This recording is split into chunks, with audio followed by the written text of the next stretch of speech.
Prayag civil academy के इस YouTube channel पर आप सबका स्वागत है। This is Anil Verma and once again I have brought a very important topic for you and that is subject verb agreement. As the topic itself suggests, subject verb agreement means the subject has to agree with its verb and the verb has to agree with its subject. It means अगर subject और verb में agreement नहीं होगा तो sentence गलत हो जाएगा. जैसे हम I के साथ am लगाते हैं, R नहीं लगाते. हम he के साथ is लगाते हैं, R नहीं लगाते. they के साथ हम R लगाते हैं, is नहीं लगाते. Same way किस तरीके से सब्जेक्ट्स को हमें समझना है, वो सिंगुलर है कि प्लूरल, फिर उस सब्जेक्ट को समझने के बाद हमें वर्ब लगाना है सिंगुलर या प्लूरल. तो मेन जो हमें डिस्कशन करना है इस टॉपिक में वो यही है. पहले तो हमें सब्जेक्ट समझ में आना चाहिए कि वो ऐसे कौन कौन से सब्जेक्ट्स हैं जो सिंगुलर होते हैं या प्लूरल होते हैं, फिर हमें उसी के अकॉर्डिंग उनके वर्ब को यूज़ करना है. राइट, तो हम चलते हैं पहले रूल की तरफ.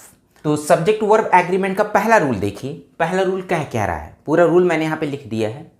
If two subjects are connected with the help of, with, together with, along with, as well as, besides, in addition to, like, than one, तो the verb is used according to the first subject.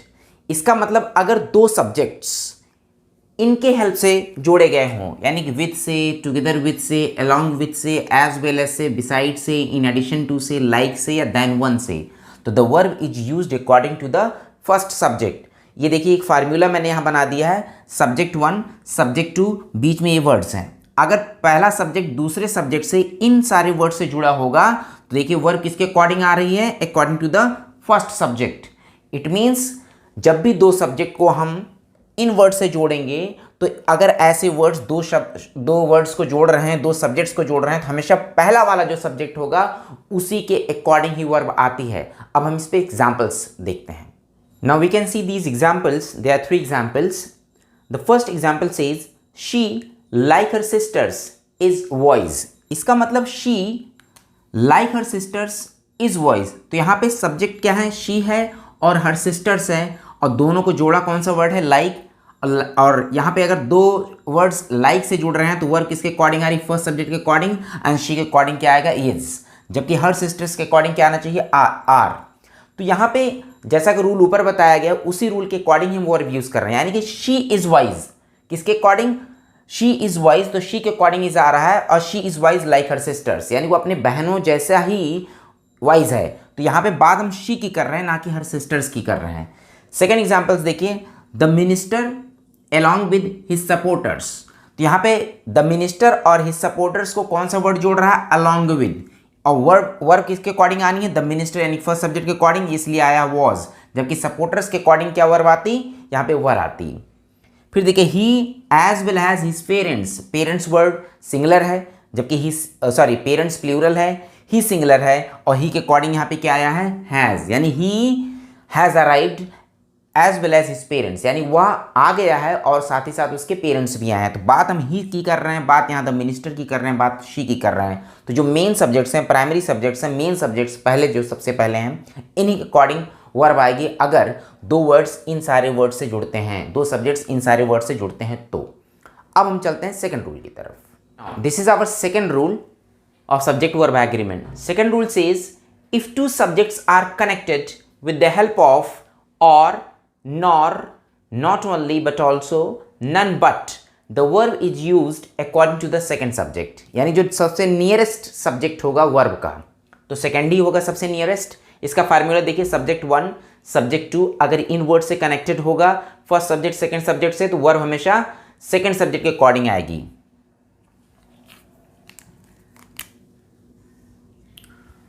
तो verb हमेशा second subject के according आएगी. जैसा कि ये सब देख सकते हैं आप, एरो सेकंड सब्जेक्ट के अकॉर्डिंग बनी है. एग्जांपल्स देखिए. यू और I am going to complete the task. First subject is you, second subject is I. याद रखिएगा और की बात हम कर रहे हैं, चाहे ईदर और हो या और हो, और आएगा. चाहे ईदर और होता तो भी और से ही दो सब्जेक्ट कनेक्ट होते, क्योंकि ईदर फर्स्ट सब्जेक्ट के पहले आ जाता है. चाहे नॉर हो या चाहे नीदर नॉर हो, राइट. और या ईदर और, नॉर या नीदर नॉर, इसमें दोनों इंक्लूडेड हैं. तो यू और आई, अब first subject is you, second subject is I, और आई के अकॉर्डिंग क्या आया है, एम. यानी सेकंड सब्जेक्ट के अकॉर्डिंग वर्ब आई है. ऐसे ही neither she nor her friends. अब यहाँ नॉर के बाद सब्जेक्ट क्या है, हर फ्रेंड्स, और हर फ्रेंड्स के अकॉर्डिंग प्लूरल वर्ब आई है हैव, क्योंकि फ्रेंड्स इज प्लूरल सब्जेक्ट। अब नॉट ओनली के बाद शी आया है, बट ऑल्सो के बाद आई। अब आई के अकॉर्डिंग क्या आया है, एम। तो नॉट ओनली के बाद वाला, सॉरी, बट ऑल्सो के बाद वाला सब्जेक्ट के अकॉर्डिंग वर्ब आई है। नन बट ही, अब ही के अकॉर्डिंग क्या आया है, इज। इट मीन्स अगर दो सब्जेक्ट्स को इन वर्ड से जोड़ा जाता है तो वर्ब हमेशा अपने सबसे नियरेस्ट सब्जेक्ट, यानी नियरेस्ट मतलब सेकंड सब्जेक्ट के अकॉर्डिंग ही आएगी। अब हम चलते हैं तीसरे रूल की तरफ। Now come to the third rule.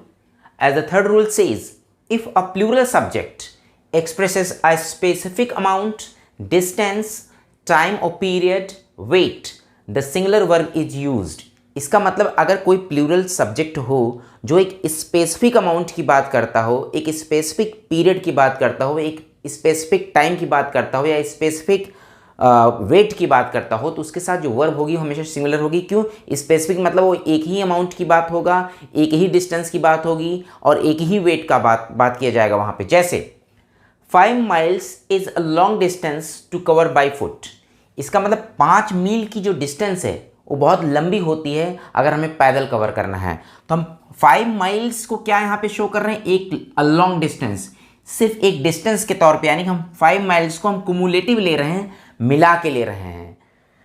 फिर नेक्स्ट देखिए, 2000 rupees is large amount for this bag. इस बैग के लिए 2000 रुपीज़ है क्या, एक लार्ज अमाउंट है, एक ही अमाउंट है।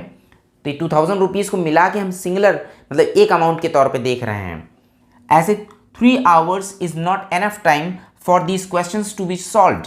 इसका मतलब 3 hours को मैं मिला के हम लोग क्या देख रहे हैं, एक ही टाइम ड्यूरेशन दिखा रहे हैं, एक ही टाइम पीरियड की बात हो रही है, वो भी कितने घंटे का, 3 घंटे का। लेकिन एक्सेप्शन क्या है, अब जैसे यहाँ देखिए कह रहा है 5000 rupees were given to the winner, यानी विनर को कितने रुपए दिए गए, 5000 रुपए। 5000 रुपीज़ वर गिवन, वर यहाँ क्यों लगा, क्योंकि जब 5 माइल्स एक स्पेसिफिक डिस्टेंस बताया, जब 2000 रुपीज़ एक स्पेसिफिक अमाउंट बताया, जब 3 hours एक स्पेसिफिक टाइम ड्यूरेशन बताया, तब तो इनके साथ हम वर्ब सिंगुलर लगाएंगे। लेकिन जब हम इनको डिवाइड करके देखेंगे, यानी 5000 रुपये दिए गए, तो 5000 रुपये में 1 रुपये भी होते हैं, 5 रुपये भी होते हैं, 5000 रुपये। लेकिन 5000 रुपये का एक अमाउंट की बात किया होता तो यहाँ पे सिंगुलर होता। लेकिन 5000 रुपये को हम 5000 रुपये मतलब 5000 रुपये अलग अलग रुपयों को हम सेग्रीगेट करके देखें, इसलिए यहाँ पे वर आया। जैसे अगर मैं कहूँ कि 5000 kilometres were covered, 5000 kilometres were covered by the traveller, यानी कि हम 5000 किलोमीटर्स वर कवर्ड क्यों कर रहे हैं, क्योंकि हम 5000 किलोमीटर की पूरी बात कर रहे हैं। लेकिन अगर हम कह दें अ डिस्टेंस ऑफ 5000 किलोमीटर्स, तब वॉज हो जाएगा कि हम एक डिस्टेंस की बात कर रहे हैं। तो यानी कि ये रूल बस समझिए जो यहाँ पे लिखा है, अगर हम specific amount, specific distance, specific time period या वेट की बात करेंगे तब तो सिंगुलर। लेकिन अगर एज अ होल ना लेकर के हम इन्हें अलग अलग यूनिट में लेंगे तो ये क्या हो जाएंगे, प्लूरल हो जाएंगे, तो इनके साथ प्लूरल वर्ब आएगी। Is that clear? अगर आप कहेंगे तो इस पर हम और एक्सरसाइजेज आपको अभी कराएंगे। ये जैसे हम ये वीडियो आपका ख़त्म करेंगे तो नेक्स्ट वीडियो हमारा सब्जेक्ट वर्ब एग्रीमेंट का टेस्ट का हो जाएगा, तो उसमें आपको काफ़ी कुछ क्लियर हो जाएगा, जो भी रूल्स में आप कहीं आपको डाउट होगा। अब हम चलते हैं फोर्थ रूल की तरफ। So now we can see the fourth rule, and what the fourth rule says, if two singular subjects are connected with the conjunction and. इसका मतलब अगर दो सिंगुलर सब्जेक्ट्स को हम कंजंक्शन एंड से कनेक्ट करते हैं तो रूल क्या लगेगा, यानी कैसी वर्ब आएगी, कैसे हम सब्जेक्ट वर्ब एग्रीमेंट का रूल अप्लाई करेंगे। यहाँ पे पहला देखिए सेंटेंस कह रहा है, एग्जाम्पल्स है, हमने सीधे एग्जाम्पल्स के थ्रू आपको समझाया है कि हमें ये पता होना चाहिए यहाँ सब्जेक्ट हम सिंगुलर ट्रीट करेंगे कि प्लूरल, उसी के अकॉर्डिंग आपकी वर्ब आएगी। पहला देखिए सेंटेंस कह रहा है, the director and the manager have arrived for the meeting. अब if you see the director and the manager, और यहाँ पे कंजंक्शन है एंड, एक्चुअली दो अलग अलग सिंगुलर सब्जेक्ट्स हैं। अब यहाँ दोनों सिंगुलर सिंगुलर हम सिंगुलर ट्रीट करेंगे या प्लूरल। अगर दो सिंगुलर सब्जेक्ट को एंड से कनेक्ट किया गया हो और दोनों सेम पर्सन को डिनोट करते हों तब तो सिंगुलर वर्ब आएगी, और दोनों को अगर अलग अलग पर्सन की तरह डिनोट किया गया हो तो दोनों अलग हो जाएंगे, प्लूरल हो जाएंगे और प्लूरल वर्ब आएगी। तो यहाँ पे डायरेक्टर के भी पहले कंजंक्शन आर्टिकल द आया है और मैनेजर के पहले आर्टिकल द आया है। अगर दो सिंगुलर सब्जेक्ट्स हैं, दोनों के पहले अलग अलग आर्टिकल आया है और दोनों को अगर आर्टिकल अलग डिनोट कर रहा है तो इसका मतलब दोनों अलग अलग पर्सन हैं, दोनों अलग अलग डेफिनेट सब्जेक्ट्स हैं, the director and the manager. इसीलिए हम दोनों को प्लूरल ट्रीट कर रहे हैं, इसीलिए यहाँ पे प्लूरल वर्ब आई है हैव। लेकिन अगला एग्जाम्पल देखिए, द डायरेक्टर एंड मैनेजर, यानी यहाँ पे जो डायरेक्टर है वही मैनेजर भी है। द डायरेक्टर एंड मैनेजर दोनों का आर्टिकल है, इसका मतलब here director and manager is the same person, दोनों एक ही पर्सन है, इसलिए इनके साथ singular verb I has. Is that clear? यानी दो अलग अलग सब्जेक्ट्स को अगर हम एंड से जोड़ेंगे और दोनों का आर्टिकल अलग अलग होगा तो समझो दोनों अलग अलग पर्सन हैं, और दोनों का आर्टिकल एक ही हो, यानी पहले वाला ही आर्टिकल दोनों के लिए काम कर रहा हो, दूसरे के लिए भी काम कर रहा हो, तो समझो दोनों सब्जेक्ट्स एक हैं, उनके साथ सिंगुलर वर्ब आएगी। थर्ड देखिए, slow and steady wins the race. यहाँ विन में एस लगा है, अगर वर्ब में ऐसे एस लग गया तो इसका मतलब वर्ब सिंगुलर है प्रेजेंट इंडेफिनिट टेंस में। यहाँ पे slow and steady wins the race का मतलब हो गया एक ही पर्सन जो स्लो भी और स्टीडी भी हो। स्लो मतलब धीमा हो, स्टीडी मतलब कंसिस्टेंट, यानी कि ये दोनों क्वालिटी एक ही पर्सन से डिनोट कर रही हैं। स्लो एंड स्टीडी दोनों मिलकर साथ में मिलकर रेस को जीतती हैं, यानी जो स्लो हो साथ साथ स्टीडी हो, कंसिस्टेंट हो, रेगुलर हो, तो वही रेस जीतता है, राइट। तो कहने मतलब स्लो एंड स्टीडी दोनों को हम एक साथ डिनोट कर रहे हैं, यानी दोनों अपने लिए सिंगुलर वर्ब लेंगी। लेकिन अगर दोनों अलग अलग होते, कोई स्लो होता कोई स्टीडी होता, तो विन हो जाता। जैसे ये देखिए, time and tide wait for none, wait में एस क्यों नहीं आया? It's a proverb. Time and tide wait for none, क्योंकि टाइम एक अलग चीज है और टाइड एक अलग चीज है, दोनों एकदम डिफरेंट हैं, एक साथ कंबाइन हो ही नहीं सकते। टाइम भी यानी कि इंतजार नहीं करता किसी का, और टाइड भी किसी का इंतजार नहीं करता। तो time and tide these are two different subjects जो एंड से कनेक्ट किए गए हैं, इसीलिए दोनों को हम प्लूरल ट्रीट कर रहे हैं, इसलिए हम यहाँ पे वेट लगा रहे हैं, वेट्स नहीं लगा रहे हैं। अब नेक्स्ट देखिए, अ black and a white cow were grazing in the field. अब वर क्यों लगा? क्योंकि ब्लैक के पहले आया है, व्हाइट के पहले आया है, यानी दो अलग अलग काऊ हैं, एक ब्लैक और एक व्हाइट है। लेकिन अगला देखिए, अ black and white cow was grazing in the field. अब यहाँ वॉज क्यों आया और यहाँ वर क्यों आया? क्योंकि यहाँ पे अ ब्लैक अ व्हाइट, यानी कि यहाँ पे दो काउज हैं, एक ब्लैक और एक व्हाइट है। लेकिन यहाँ पे देखिए अ ब्लैक एंड व्हाइट, यानी काउ एक ही है जो ब्लैक और व्हाइट है, यानी ब्लैक और व्हाइट काउ एक ही है। यहाँ पे अ ब्लैक और अ व्हाइट थी, इसलिए इन दोनों के साथ वर्ब सिंगुलर आई वॉज, यानी कि यहाँ पे एक ही काउ है जो ब्लैक है और व्हाइट है, यहाँ पे दो काउज हैं जो इसमें एक ब्लैक और एक व्हाइट है। आई होप ये क्लियर हो गया होगा। तो यहाँ पे जो समझने की बात है कि बस इतना ध्यान रखना है कि अगर दो सब्जेक्ट्स को एक एंटिटी के तौर पे ट्रीट किया जा रहा है तो इसका मतलब दोनों सिंगुलर हैं। जैसे अभी आपने अक्सर सुना होगा, bread and butter is my favourite breakfast. तो bread and butter is my favourite breakfast क्यों? ब्रेड और बटर मिला के मैं खाता हूँ, ऐसा नहीं ब्रेड पहले खा लेता हूँ बटर बाद में। लेकिन अगर कहा जाए कि फ्रिज में ब्रेड और बटर रखा है तो bread and butter are kept. Are क्यों आ रहा है? क्योंकि ब्रेड भी रखी है और बटर भी रखा है, दो अलग अलग सब्जेक्ट्स हैं, दो अलग अलग चीज़ें हैं। अगर दो अलग अलग चीज़ों को हम डिफरेंटली ट्रीट करेंगे तो दोनों के साथ प्लूरल वर्ब आएगी, लेकिन दो अलग अलग सब्जेक्ट्स को हम एक साथ ट्रीट करेंगे तो उनके साथ सिंगुलर वर्ब आएगी। यही ये रूल समझाना चाहता है। अब हम लोग चलते हैं अगले रूल की तरफ। Now let us discuss our fifth rule of subject verb agreement. The fifth rule says generally a relative pronoun is followed by the verb according to the subject it relates। इसका मतलब हो गया relative pronoun के बाद वैसी ही verb आती है जैसे कि वो सब्जेक्ट जिसको वो रिलेटिव प्रोनाउन रिलेट करता है। पहले हम आपको एग्जाम्पल से समझाते हैं रिलेटिव प्रोनाउन है क्या। यहाँ देखिए रिलेटिव प्रोनाउन है हु, दैट, विच, हुम, ये सब आपने पढ़ा होगा। प्रोनाउन में मैंने बताया था, प्रोनाउन का वीडियो आपके पास है, एक्सरसाइजेस मैंने कराया था, आप देख सकते हैं। हु यहाँ पे रिलेटिव प्रोनाउन है, यहाँ पे भी हु रिलेटिव प्रोनाउन है और यहाँ पे भी हु रिलेटिव प्रोनाउन है, राइट। अब देखिए हु के बाद हमने कहा था कि रिलेटिव प्रोनाउन के बाद वैसी वर्ब आती है जैसे कि वो सब्जेक्ट जिसको वो रिलेट करता है, यानी who is followed by have. क्यों? क्योंकि यहाँ पे क्या है, दोज स्टूडेंट्स प्लूरल, इसलिए रिलेटिव प्रोनाउन के साथ वर्ब भी आई प्लूरल। यहाँ पे हु के बाद वॉज आ रहा है क्योंकि हु के ठीक पहले आया द मैन सिंगुलर, इसलिए हु के बाद आया वॉज। अब लेकिन ये देखिए हु के पहले दो स्टूडेंट्स है लेकिन हु के बाद आया है हैज। तो यहाँ पे जो रूल हम समझाना चाहते हैं, पहले ये समझिए मैंने यहाँ क्यों लिखा जनरली, आमतौर पे तो ऐसा ही रूल है, लेकिन विशेष तौर कौन सा है, इसीलिए एक्सेप्शन में भी एक रूल है। तो सबसे पहले हम ये समझते हैं जो रूल समझा रहा है कि हु के बाद यानी रिलेटिव प्रोनाउन के बाद वैसी वर्ब आएगी जैसे ठीक रिलेटिव प्रोनाउन के पहले का वो सब्जेक्ट जिसको ये रिलेट कर रहा है। जैसे देखिए, Rahul is one of those students. Rahul ऐसे स्टूडेंटों में से एक है। तो हम बात उन स्टूडेंट्स की कर रहे हैं। कौन से students? Who have scored more than 90% of marks. जो 90% से ज़्यादा मार्क्स पाए हैं ऐसे स्टूडेंटों में से राहुल एक है। यानी कि राहुल इकलौता नहीं है। राहुल इज वन, राहुल एक है। किन में से? ऑफ दोज स्टूडेंट्स, उन स्टूडेंटों में से। कौन से स्टूडेंट्स? हु हैव स्कोर्ड, यानी कि there are many students who have scored more than 90% of marks and Rahul is one of them. और राहुल उसमें से एक है। तो राहुल के अकॉर्डिंग इज यहाँ पे वर्ब आ गए, लेकिन ये स्टूडेंट्स के अकॉर्डिंग यहाँ पे, क्योंकि ये हु रिलेट कर रहा है दोज स्टूडेंट्स को, इसे दोज स्टूडेंट्स के अकॉर्डिंग आएगी यहाँ पे वर्ब हैव। सेम वे देखिए, second example, he is the man, ये वही मैन है, who was interrogated by the police. यहाँ पे वॉज क्यों आया? क्योंकि यहाँ पे हु किसको रिलेट कर रहा है? द मैन को। तो मैन को रिलेट कर रहा है हु, इसलिए हु के अकॉर्डिंग आई वर्ब वॉज। तो हमने ऑलरेडी बताया है यहाँ पे रिलेटिव प्रोनाउन के बाद वैसी वर्ब आएगी जैसे रिलेटिव प्रोनाउन के पहले का सब्जेक्ट जिसको वो रिलेट करता है। लेकिन अब एक्सेप्शन देखिए, कह रहा है राहुल इज ओनली वन। यहाँ पे इस वर्ड को ध्यान रखिएगा, ओनली वन।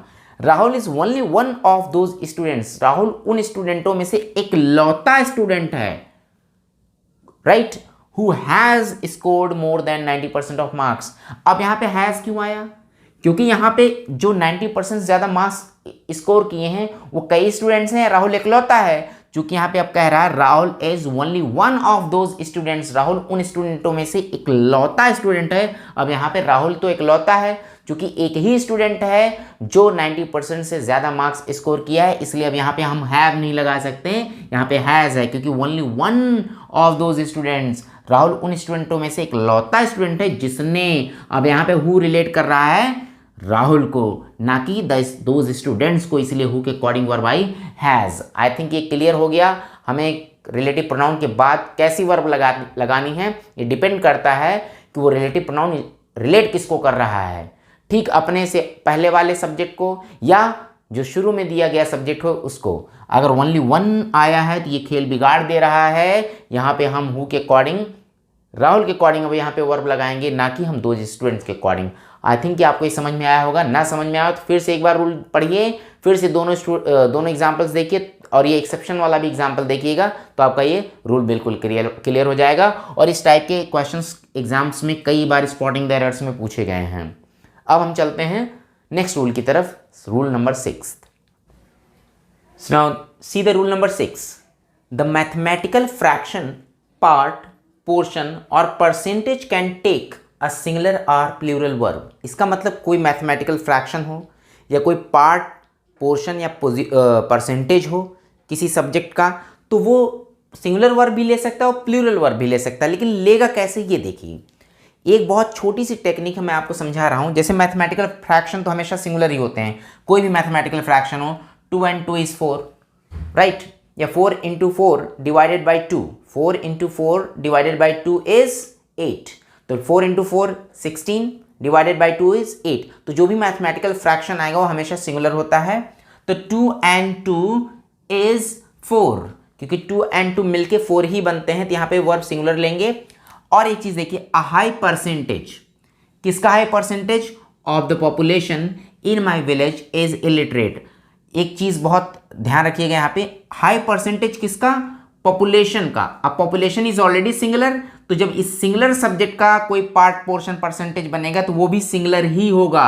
लेकिन जैसे ही अगला रूल ये देखिए, अगला एग्जाम्पल देखिए, अ हाई परसेंटेज, अब किसका high percentage? Of the voters. अब वोटर्स जो वर्ड है ये प्लूरल है, इसलिए अब इसका जो परसेंटेज या फ्रैक्शन निकल के आएगा, परसेंटेज निकल के आ रहा, पोर्शन निकल के आ रहा, पार्ट निकल के आ रहा, वो प्लूरल होगा। अब देखिए यहाँ पे फिर से समझिए, अ हाई परसेंटेज, किसका हाई परसेंटेज?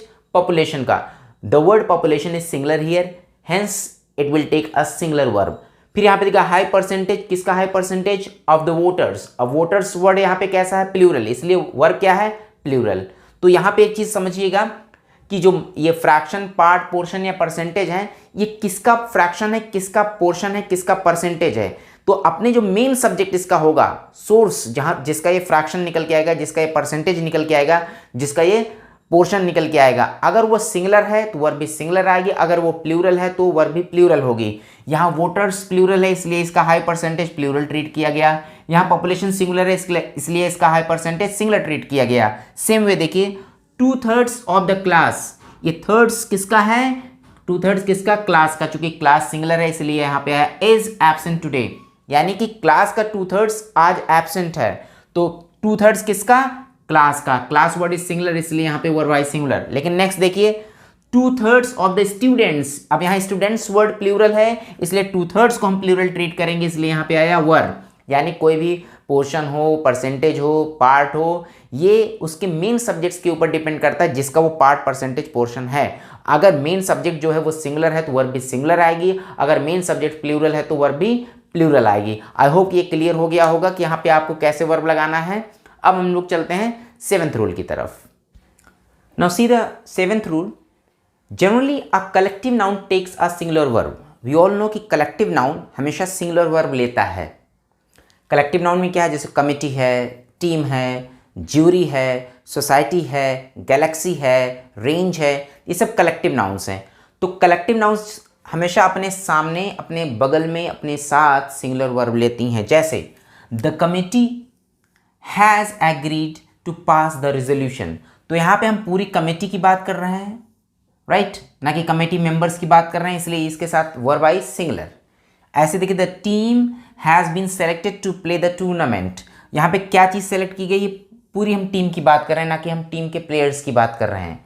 लेकिन यहाँ पे एक चीज़ और समझना है, एक्सेप्शंस भी मैंने दिए यहाँ पे, कि अगर कलेक्टिव नाउन के हम इंडिविजुअल मेंबर्स की बात करें, यानी कलेक्टिव नाउन के हम उन मेंबर्स की बात करते हैं जिनसे उनका सिलेक्शन हुआ है, जिनको वो कंप्राइज करते हैं या कंपोज करते हैं, तब हम प्लूरल वर्ब लेंगे, क्योंकि हम एक इंडिविजुअल मेंबर्स को वहाँ पे ट्रीट करेंगे। जैसे the committee were divided in their opinions, यानी कि यहाँ पे कमेटी नहीं डिवाइड हुई, यहाँ पे कमेटी मेंबर्स डिवाइड हुए, यानी कि committee is composed of members. तो जो कमेटी के मेंबर्स थे वो अपने अपने ओपिनियन में डिवाइड हो गए, इसलिए हम कमेटी के साथ यहाँ पे अब सिंगुलर वर्ब नहीं प्लूरल वर्ब लगाएंगे।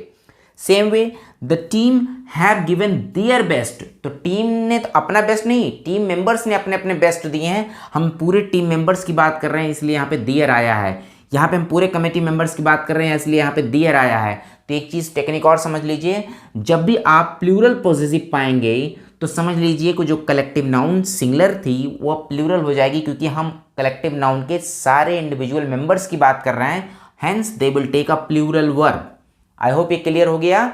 यहाँ पे देखिए, यहाँ पे पॉसेसिव नहीं आया है, यहाँ पे कंप्लीटली कमेटी और टीम की बात हो रही है, लेकिन यहाँ पे हम कमेटी में कमेटी मेंबर्स की बात और टीम में हम टीम के मेंबर्स या प्लेयर्स की बात कर रहे हैं, क्योंकि यहाँ पे देखिए देयर, यहाँ पे देयर आया है, तो पॉसेसिव प्लूरल हो गया। इसका मतलब ये कलेक्टिव नाउन भी प्लूरल ट्रीट किया जाएगा, इसलिए इनके साथ प्लूरल वर्ब आएगी। Is that clear? अब हम चलते हैं 8th रूल की तरफ। Okay, now see the rule number 8। Rule number 8 says in a compound sentence different forms of the subjects और tenses should take different forms of the verbs. इसका मतलब एक कंपाउंड सेंटेंस जो 2 या 2 से अधिक सेंटेंसेस से मिलके बनता है, अगर उसमें सब्जेक्ट्स अलग अलग फॉर्म्स के हों या अलग अलग टेंस की बात हुई हो तो वर्ब भी अलग अलग फॉर्म के अकॉर्डिंग, अलग अलग टेंस के अकॉर्डिंग ही आएगी। एग्जाम्पल्स देखिए आपके सामने हैं। I have never and will never take bribe. Bribe mean रिश्वत। कह रहा I have never, I have never and will never. अगर यहाँ पे देखिए कंपाउंड सेंटेंस है, एंड से जुड़ा है, इसमें 2 अलग अलग टेंस की बात हो रही है। यहाँ पे हैव आया है, यहाँ पे विल आया है। Has and have helping verb होती हैं प्रेजेंट परफेक्ट टेंस की, will and shall helping verb होती हैं फ्यूचर इंडेफिनिट टेंस की। अब विल के साथ तो वर्ब की फर्स्ट फॉर्म आई है, राइट, लेकिन हैज़ और हैव के साथ तो वर्ब की थर्ड फॉर्म आती है। तो यहाँ पे टेक की जगह यहाँ पे क्या हो जाएगा, टेकन। इसका मतलब आई हैव नेवर टेकन, ना तो मैंने कभी लिया है, एंड विल नेवर टेक, और ना मैं कभी लूंगा क्या, ब्राइब। इसका मतलब यहाँ जब तक हम टेकन नहीं लगाएंगे तब तक सेंटेंस सही नहीं होगा, क्योंकि 2 अलग अलग टेंस की बात हो रही है, इसलिए दोनों टेंस के अकॉर्डिंग अलग अलग फॉर्म्स की वर्ब का आना जरूरी है। नेक्स्ट एग्जाम्पल देखिए, ही इज वाइज। अभी के अकॉर्डिंग इज आया है, वह बुद्धिमान है, बट हिज फ्रेंड्स नॉट, लेकिन उसके फ्रेंड्स नहीं है। अभी के अकॉर्डिंग तो इज आया है, लेकिन हिज फ्रेंड्स के अकॉर्डिंग तो यहाँ आनी चाहिए आर। अब यहाँ आर नहीं आएगा तो सेंटेंस गलत हो जाएगा, राइट। अगर ये होता he is wise but his friend not. तो ठीक है, हिज फ्रेंड के अकॉर्डिंग इज नहीं लगाने की जरूरत है, बिकॉज यहाँ इज है, यहाँ पे इज अपने आप एक्सेप्ट कर लिया जाएगा। लेकिन अगर दोनों सब्जेक्ट के फॉर्म्स बदल गए, यहाँ सिंगुलर है यहाँ प्लूरल है, तो वर्ब की भी फॉर्म बदलनी चाहिए। यहाँ सिंगुलर फॉर्म में है, यहाँ प्लूरल फॉर्म में वर्ब आनी चाहिए। I requested to leave, next example है आई रिक्वेस्टेड टू लीव, मैंने जाने के लिए रिक्वेस्ट किया, but not allowed, but who was not allowed, it was I, मैं नहीं अलाउ किया गया। यानी अब यहाँ पे देखिए मुझे नहीं अलाउ किया गया, यहाँ पे पैसिव वॉइस में बनेगा, मुझे अलाउ नहीं किया गया, मैंने नहीं अलाउ किया, मुझे नहीं अलाउ किया गया। जब पैसिव वॉइस में बनाते हैं तो इधर पास्ट टेंस है, इधर पास्ट टेंस का पैसिव वॉइस बनाएंगे तो हमें यहाँ पे वॉज लगाना पड़ेगा। इसका मतलब आई रिक्वेस्टेड टू लीव, मैंने जाने के लिए रिक्वेस्ट किया, बट वॉज नॉट अलाउड, लेकिन मुझे अलाउ नहीं किया गया। तो इसका मतलब अगर दो अलग अलग सेंटेंसेस में दो अलग अलग सब्जेक्ट्स के अलग अलग फॉर्म्स हैं या टेंसेस अलग अलग हैं, तो वर्ब्स के भी फॉर्म्स अकॉर्डिंगली चेंज होंगे। तो ये था रूल नंबर 8। अब हम चलते हैं रूल नंबर 9 की तरफ। रूल नंबर 9 देखिए क्या कह रहा है। यहाँ पे कोई मैंने डेफिनेशन नहीं लिखी है, बल्कि हमने सिर्फ यहाँ पे दो सब्जेक्ट्स दिए हैं जो सब्जेक्ट की तरह काम करते हैं। In fact these are the phrases a number of and the number of. अब a number of, the number of किस तरीके सब्जेक्ट का काम करते हैं, उनके साथ कैसी वर्ब्स आती है, पहले ये देखिए। हमने फार्मूला लिख दिया, अ नंबर ऑफ के बाद हमेशा सब्जेक्ट प्लूरल आएगा लेकिन वर्ब भी प्लूरल आएगी, जबकि द नंबर ऑफ के बाद सब्जेक्ट तो प्लूरल आएगा लेकिन वर्ब सिंगुलर आएगी। क्यों आएगी, पहले एग्जाम्पल से समझते हैं। अब देखिए एग्जाम्पल आपके सामने लिखा हुआ है, this is the first example. A number of questions in the test were asked from poetry. इसका मतलब क्या हुआ, अ नंबर ऑफ का सीधा सा मतलब होता है मेनी, अ लॉट ऑफ, ढेर सारा। तो अ नंबर ऑफ क्वेश्चंस का मतलब हो गया ढेर सारे questions in the test were asked, पूछे गए थे कहां से, फ्रॉम पोएट्री, पोएट्री से पूछे गए थे। जबकि अगला एग्जांपल कह रहा है the number of questions in this test, यानी कि जो नंबर ऑफ क्वेश्चंस थे, क्वेश्चंस की जो संख्या थी, तो अब यहाँ क्वेश्चंस की संख्या की बात हो रही, ना कि ढेर सारे क्वेश्चंस की बात हो रही है।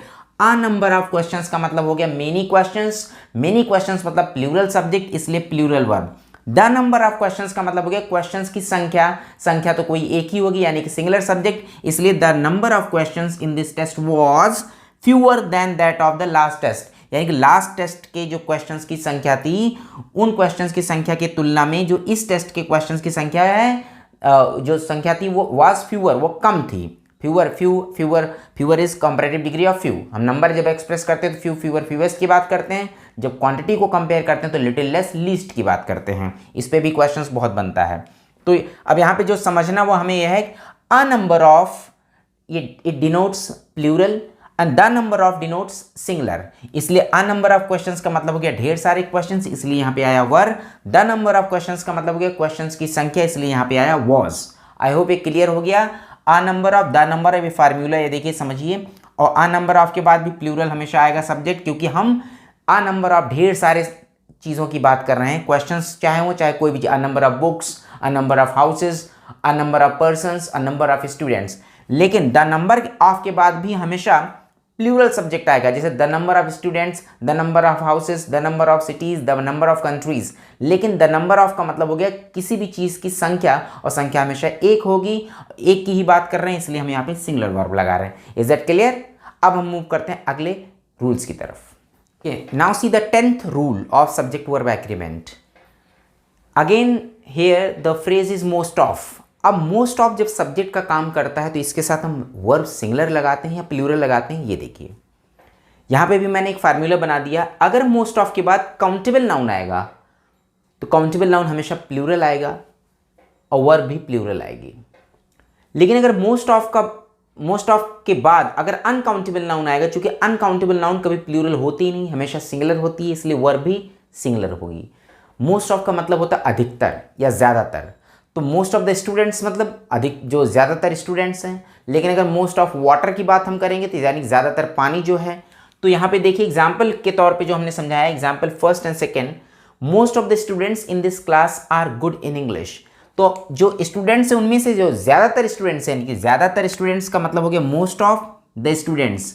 स्टूडेंटों में जो ज़्यादातर स्टूडेंट्स हैं, विद्यार्थियों में जो ज़्यादातर विद्यार्थी हैं, वो इंग्लिश में अच्छे हैं। तो यहाँ पे एक स्टूडेंट की बात नहीं हो रही, कई स्टूडेंट्स की बात हो रही, इसलिए यहाँ पे वर्ब बाई आर। लेकिन जब आपने कहा मोस्ट ऑफ वाटर, ज़्यादातर जो पानी है, इज वेस्टेड, वो बर्बाद किया जाता है किसमें, इन अनइसेंशियल एक्टिविटीज़, वो अनइसेंशियल एक्टिविटीज़ में वेस्ट किया जाता है, यूज़ नहीं वेस्ट हो रहा है। तो मोस्ट ऑफ वाटर, अब चूंकि वाटर इज अनकाउंटेबल नाउन इसलिए मोस्ट ऑफ यहाँ पे क्या ट्रीट किया जाएगा, सिंगुलर। चूंकि स्टूडेंट्स प्लूरल नाउन है इसलिए मोस्ट ऑफ वाटर यहाँ पे क्या ट्रीट किया जा रहा है, प्लूरल। बस इतना ही ध्यान रखना है कि हमें मोस्ट ऑफ को कब सिंगुलर ट्रीट करना है, कब प्लूरल ट्रीट करना है। It depends upon the subject जिसको वो रिलेट कर रहा है, जिसका वो मोस्ट ऑफ है, जिसका वो अधिकतर है। अगर काउंटेबल नाउन का होगा तो प्लूरल वर्ब लेगा, अनकाउंटेबल नाउन का होगा तो सिंगुलर वर्ब लेगा। अब हम चलते हैं नेक्स्ट रूल की तरफ। Now see the rule 11। यहाँ पे दो फ्रेज हैं, मेनी और मेनी आ। अब अगर मेनी और मेनी आ सब्जेक्ट के तौर पे आएंगे तो इनके साथ वर्ब सिंगुलर लगेगी कि प्लूरल। ये देखिए, many is always a plural adjective. ये एडजेक्टिव की तरह काम करता है, कभी कभी प्रोनाउन की भी तरह काम करता है। जैसे many books, many boys, many students, many houses, many countries. तो मेनी कंट्रीज यानी कि एक से ज़्यादा कंट्री की बात कर रहे हैं। तो मेनी के बाद जब भी सब्जेक्ट प्लूरल होगा तो वर्ब भी प्लूरल होगी। लेकिन अगर मेनी आ फ्रेज आ गया तो मेनी आ के बाद तो कभी प्लूरल सब्जेक्ट आएगा नहीं। तो मेनी आ के बाद चूंकि सब्जेक्ट भी सिंगुलर आएगा इसलिए वर्ब भी सिंगुलर आएगी, जबकि दोनों का मीनिंग लगभग सेम ही होता है, इनमें कोई डिफरेंस नहीं है। It's a very old use of English, many a. अब तो बहुत ज़्यादा मेनी का ही यूज़ होता है।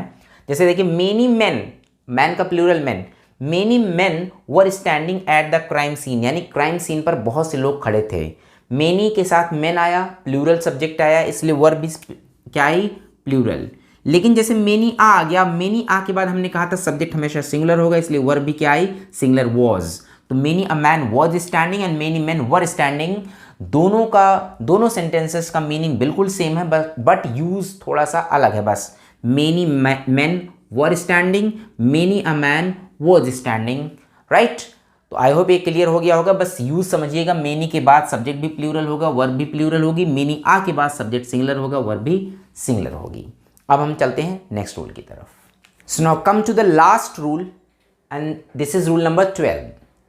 रूल नंबर 12 से subjects plural in forms but singular in meaning, hence they take a singular verb. यानी ऐसे बहुत से सब्जेक्ट्स हैं जो लिखे तो जाते हैं प्लूरल फॉर्म में बट वो एक्चुअली सिंगुलर होते हैं मीनिंग में, इसलिए उनके साथ जो वर्ब आती है वो सिंगुलर ही आती है, प्लूरल वर्ब नहीं लगा सकते। जैसे the United states is a powerful country. अब द यूनाइटेड स्टेट्स बोलिए या the United states of America बोलिए, यहाँ पे द यूनाइटेड स्टेट्स है, राइट। स्टेट्स पे मत जाइएगा, because the United states denotes a particular country, एक सिंगल कंट्री को डिनोट करता है, इसलिए इसके साथ verb I singular. The United states चाहे बोलो, चाहे द यूनाइटेड नेशंस बोलो, द यूनाइटेड नेशंस भी क्या है, एक ही तो ऑर्गेनाइजेशन है, राइट। ऐसे the Gulliver's travels, the Gulliver's travels. अब गुलिवर्स ट्रेवल्स है तो ट्रैवल में एस लगा है, बट एक ही नॉवेल का नाम है, एक ही फिक्शन का नाम है, इसलिए इसके साथ भी आ रहा है एस, सिंगुलर वर्ब। ऐसे द अरेबियन नाइट्स। अब अरेबियन नाइट्स, नाइट्स तो ऐसा लग रहा है प्लूरल है, बट ये एक ही बुक का नाम है, इसलिए इसके साथ वर्ब आई सिंगुलर, राइट। तो जितने भी ऐसे प्लूरल फॉर्म में लिखे जाने वाले सब्जेक्ट्स हैं जो सिर्फ एक ही सिंगल एंटिटी को शो करते हैं, जो एक कंट्री या एक बुक या एक पर्टिकुलर प्लेस की बात करते हैं, उनके साथ हमेशा हम सिंगुलर वर्ब लगाएंगे। तो these were 12 important rules of the subject and verb agreement. I hope आप लोगों को वीडियो समझ में आया होगा। अगर किसी रूल से लेकर के आपको कोई डाउट हो तो प्लीज़ आप मुझे कमेंट बॉक्स में अपने डाउट्स को भेजिए। I will send you the solution of that particular doubt, right. One more thing, इस वीडियो के बाद हम आपका एक वीडियो सब्जेक्ट वर्ब एग्रीमेंट के एक्सरसाइजेस पे देंगे, या हो सकता है मैं आपको लाइव क्लासेस लेकर के डिस्कस कर दूं। तो प्लीज़ इन रूल्स को अच्छे से आप लोग डिस्कस करिएगा, अच्छे से समझिएगा, और जब भी आप इस वीडियो को देखें पेपर और पेन लेके बैठिए, आप नोट डाउन करते चलिए, because next time if I take your test online तो आप लोग कम से कम आंसर दीजिए, अच्छा सा आंसर दीजिए, and I am sure this video will be very helpful for you for your further examinations. So thank you. अब हम लोग मिलते हैं नेक्स्ट वीडियो में।